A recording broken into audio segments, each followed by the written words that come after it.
When Letty Cotton Pogrebin was diagnosed with breast cancer, she began to notice how some of her friends and family behaved around her, how some misspoke or misinterpreted her needs. Letty is a writer who co-founded Miss Magazine with Gloria Steinem.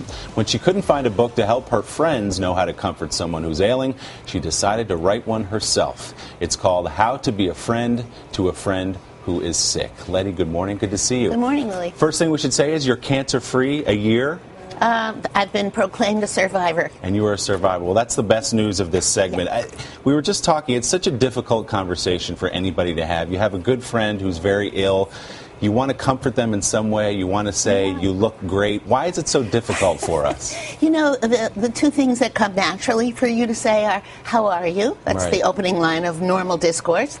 And you look great to make the person feel good. But you say those, that's not the way to go. How are you is a real big mistake for somebody who's sick, because you hear it constantly and you hear it with intonations that are really depressing, like, how are you? Right. With a squeeze of the arm. And you hear it over and over again.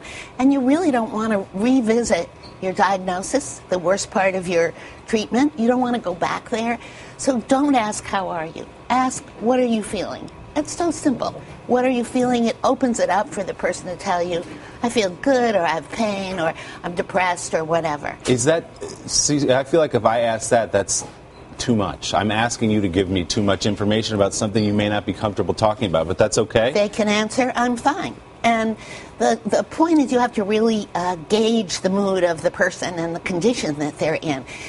My book covers people who are going into Alzheimer's. It covers people with chronic disease, people with a broken leg, somebody who's alcoholic, somebody who's depressed, somebody who just committed suicide, somebody who lost all their money with Madoff.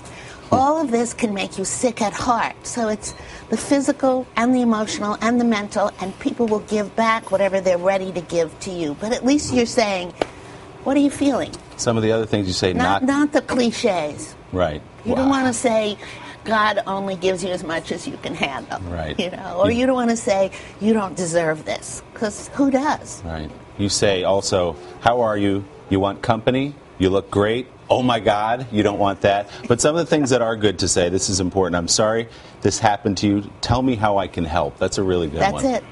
Those are two very good ones. Another very simple one is, I can't imagine what that's like. Because you really can't unless you've been there exactly. You don't know that kind of pain. You don't know what it feels like to have a drain coming out of your body. So for you to say, oh, I know what you must be going through, you really don't. And don't equalize yourself with the patient. So I kind of have three basic rules in this book. And, one is, tell me what's helpful and what's not. You want an honest exchange as soon as you can possibly start. Say to the friend, I want us to be able to talk honestly about what you need and what you don't like. The second thing is, do you want to be alone or do you want company? That's a very big one for people. We assume everyone wants company and the best thing to do is show up. Sometimes it isn't. It may be the best thing to show up for the person who's taking care of your friend, but not for the friend who may be miserable, want to sleep in the middle of a nap, feeling ugly, all of that. And the third thing is, tell me what to bring and when to leave. Because, I might bring you a bunch of flowers that you're allergic to, or chocolate when you really get hives from chocolate, whereas what you may want is an ice bag, So tell me what to bring and tell me when to leave, because most people overstay.